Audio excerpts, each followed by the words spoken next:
Olá, seja muito bem-vinda, seja muito bem-vindo. Você que vai orar comigo hoje. Nós vamos fazer a leitura do livro de Provérbios, capítulo 29. Amém? Nós vamos ler e fazer reflexão, meditar nesses provérbios. Vamos orar pedindo ao Senhor que abra a nossa mente e o nosso coração. Pai amado, Pai querido, graças te dou por mais um dia de vida, um dia na Tua presença, tendo o privilégio de contemplar a Tua criação, de contemplar a Tua beleza, de abrir o Teu Evangelho, de meditar na Tua palavra. Gratidão, Senhor. Oro para que o Senhor abra o nosso entendimento, a nossa mente, abra o nosso coração, para receber a Tua palavra, que é viva e eficaz. O Senhor é a própria sabedoria. É através da Tua palavra em que podemos aprender a viver nesse mundo. É o que eu oro, Senhor. Nos dê sabedoria e discernimento. Enche esse ambiente com o Teu Santo Espírito. Eu oro agradecida em nome de Jesus. Amém. Amém, irmãos? Diz assim a palavra, verso 1. O homem que muitas vezes repreendido endurece a cerviz, de repente será destruído sem que haja remédio. Esse versículo nos fala sobre o perdão. O perdão ele ocorre para aqueles que se quebrantam, da mesma forma que não há cura para quem não se arrepende. Se recusar a ouvir a voz de uma pessoa, se recusar a ouvir a voz daquele que nos exorta com amor, é entrar por um caminho sem volta. Amém, irmãos?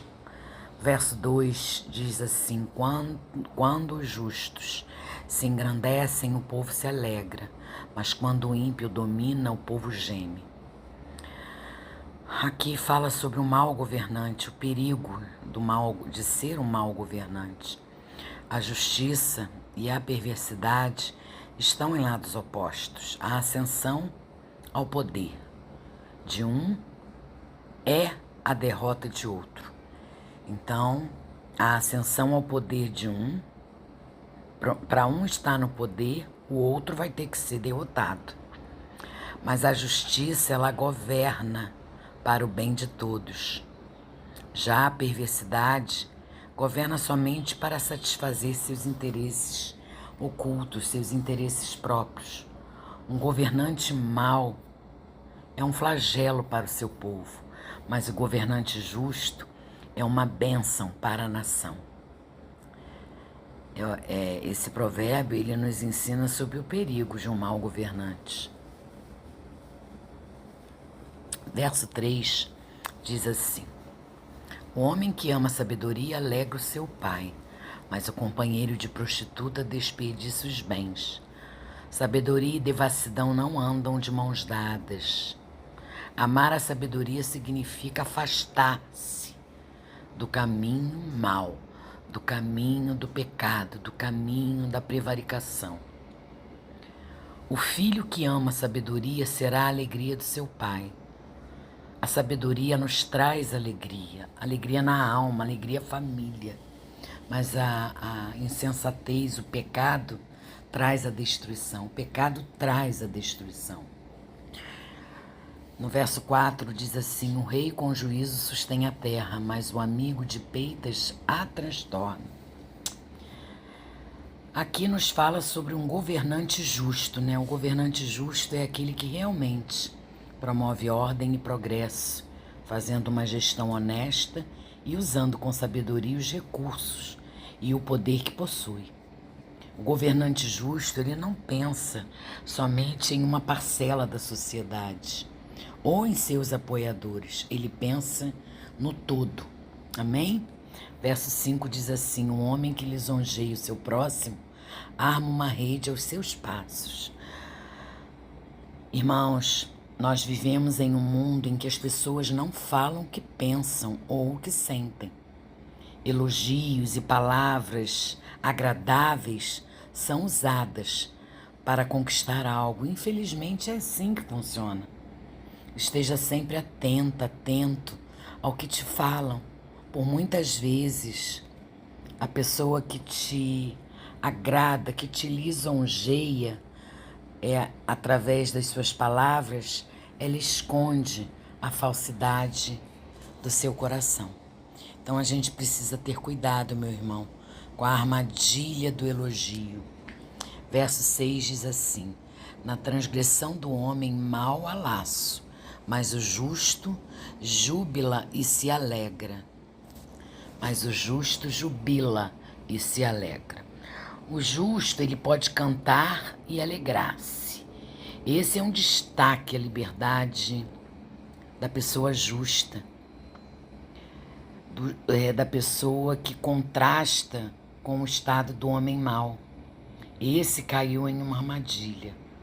Porque a pessoa justa, ela se alegra, ela tem paz, ela canta, ela tem sorriso no olhar, sorriso nos lábios, enquanto que o homem mau não. Ele vive carrancudo e ele cai em sua própria armadilha. O pecado, ele aprisiona, meu irmão. Ele produz abatimento na alma, tristeza na alma. Já a justiça nos regozija e produz a liberdade. Glória a Deus por isso, né? Verso 7 diz assim: o justo se informa da causa dos pobres, mas o ímpio nem sequer toma conhecimento. Mais uma vez, o livro de Provérbios nos fala sobre o cuidado com os pobres, né? Mais uma vez, o livro de Provérbios contrasta o justo com o mal, com o perverso. O justo é aquele que usa seu tempo, que usa os seus recursos para repartir com quem nada ou pouco tem. Às vezes, irmão, não é necessário que a gente tenha só coisas materiais. Às vezes precisamos levar uma palavra de amor. Então, o justo é aquele que usa o seu tempo e seus recursos para repartir com quem nada tem ou pouco tem.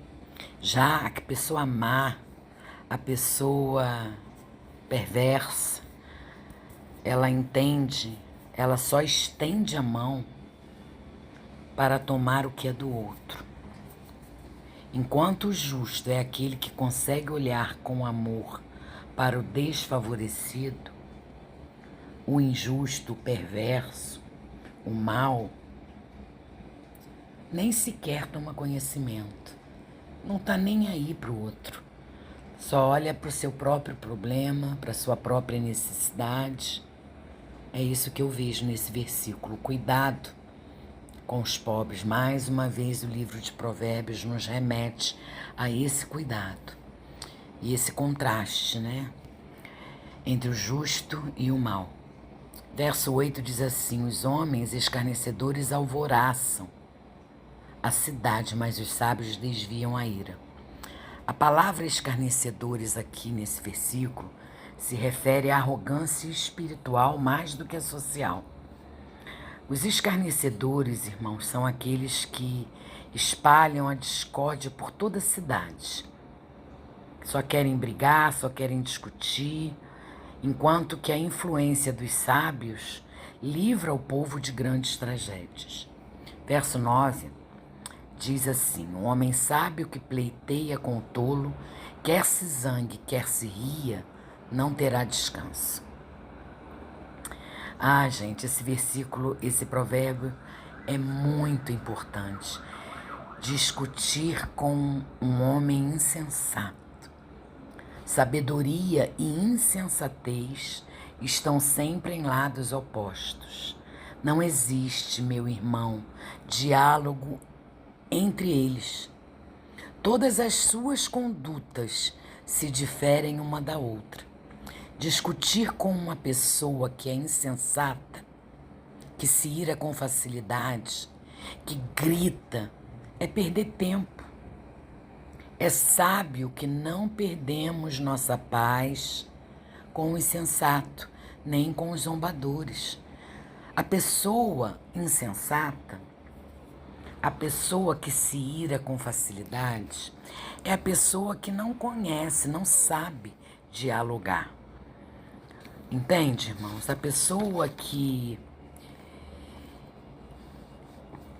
não tem o controle das suas emoções é uma pessoa que não tem o fruto do Espírito. Porque na palavra de Deus diz que viver no Espírito, né? Que a gente crucifique a nossa vida na carne com as nossas paixões e os nossos desejos.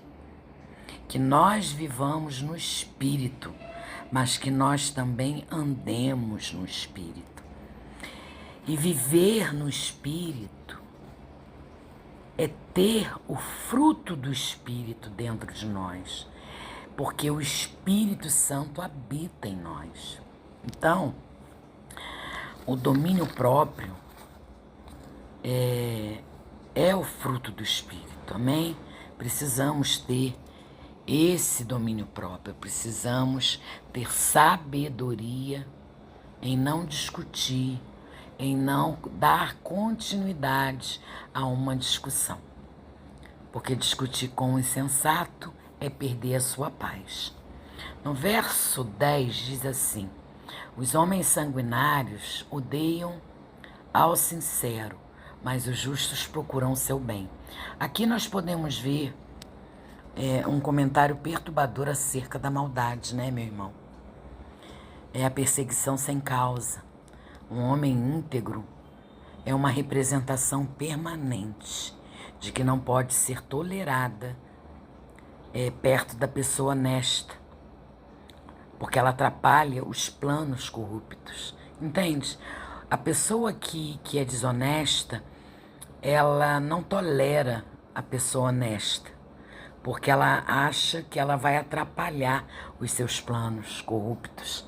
Sendo assim, os sanguinários procuram tirar a vida dos retos. Olha quão sério é esse versículo. No verso 11, eu vou ler até o verso 11, tá, meu irmão? Porque senão vai ficar muito longo esse áudio. Diz assim o verso 11: o tolo revela todo o seu pensamento, mas o sábio o guarda até o fim. Olha como é grandioso. Eu já falei e vou repetir, né? Que nós crucifiquemos, na palavra diz que nós crucifiquemos a nossa carne com as nossas paixões e os nossos desejos. Que nós vivamos no Espírito, mas que também andemos no Espírito. Esse versículo, esse provérbio, nos ensina que o sábio, ele sabe lidar com os seus sentimentos. Ele é o senhor de suas emoções e não um escravo delas. Enquanto que o ímpio é constantemente explosivo e temperamental. A pessoa que é explosiva e temperamental, meu irmão e minha irmã, ela não sabe dialogar. Então ela vai se alterando, ela vai mudando o seu comportamento, vai se tornando explosivo. Ele não controla o que ele sente e fere com a sua ira todos que estão à sua volta. E eu entendo que quando o Espírito Santo de Deus habita em nós, nós aprendemos a ter controle dos nossos sentimentos. É por isso que a gente deve crucificar, que a gente deve abrir mão das nossas paixões e dos nossos desejos. Que a gente viva no Espírito, mas que ande também no Espírito. E quando o Espírito de Deus habita entre nós, ele derrama sobre a nossa vida o fruto do Espírito. O cristão verdadeiro, ele só vai testemunhar que é cristão de verdade através dos seus frutos, que são o fruto do Espírito. É o amor, é a alegria, é a paz, é a paciência, a amabilidade, a bondade, a fidelidade, a mansidão e o domínio próprio. A pessoa que não tem o fruto do Espírito, ela não conhece, o Espírito Santo, ela não teve um encontro verdadeiro com Deus. Por isso é tão importante, meu irmão e minha irmã, que a gente busque a leitura da palavra, que a gente busque ter mais intimidade na leitura da palavra com o Senhor, porque através da leitura é que a gente passa a conhecer mais a Deus. É que a gente cria um vínculo, cria intimidade, relacionamento com o Pai. Entende? E aí a gente vai adquirindo o Espírito Santo de Deus, vai nos dando, vai nos capacitando a entender mais as coisas, nos dá discernimento. E aí gera em nós o fruto do Espírito. A gente precisa testemunhar e a gente só vai conseguir dar bons testemunhos gerando esse fruto, porque é um só. Então a gente precisa buscar na palavra de Deus essa intimidade para que a gente mantenha esse relacionamento vivo, forte dentro de nós, porque o Senhor é o pão da vida. O Senhor é a fonte de água viva que precisa jorrar em nós para que a gente jorre no nosso irmão. Então não adianta a gente exigir do outro aquilo que a gente não tem. Amém? Então a pessoa que não tem domínio próprio, a pessoa que não tem controle das suas emoções, é uma pessoa que verdadeiramente ainda precisa ter um encontro com Deus, conhecer o Senhor mais profundamente. Entende? Do verso 12 ao 21, eu vou começar amanhã, tá bom? Eu vou ler do verso 12 ao verso 27. Eu leio amanhã, porque senão vai se estender muito esse áudio. Então é isso, meu irmão, que a gente tenha sido edificado através dessa leitura, através dessa meditação. Que essa meditação, essa leitura de Provérbios esteja sendo edificante na tua vida. Amém, meu irmão e minha irmã? Deixa aí no comentário, deixa aí no comentário o que você está achando. Se você tem alguma dúvida, também pode perguntar. Eu estou aqui para responder, eu estou aprendendo com vocês também. Então, pergunte. Se inscreva no canal, caso você não seja, para que o YouTube entenda que esse conteúdo é relevante e envie para outras pessoas, né? Precisamos alcançar mais pessoas a ouvir sobre a palavra de Deus. Amém? Vamos orar então agradecendo a leitura e a meditação, a reflexão desse provérbio, do provérbio 29, do verso 1 ao verso 11. Amém? Vamos orar. Pai querido e Pai amado, gratidão. Obrigada, Senhor, por tanto ensinamento. Obrigada porque é tão maravilhoso saber que podemos contar em ter instrução, em ter sabedoria com o Senhor, contar com o Senhor, porque através, Pai amado, da Tua palavra, que é viva e eficaz, que aprendemos, porque o Senhor é a verdadeira sabedoria. É o Senhor que nos anima, é o Senhor que nos ensina, é o Senhor que nos exorta. É o Senhor que muitas vezes fala através da sua palavra conosco, nos dizendo que estamos errados, nos dizendo como devemos nos comportar.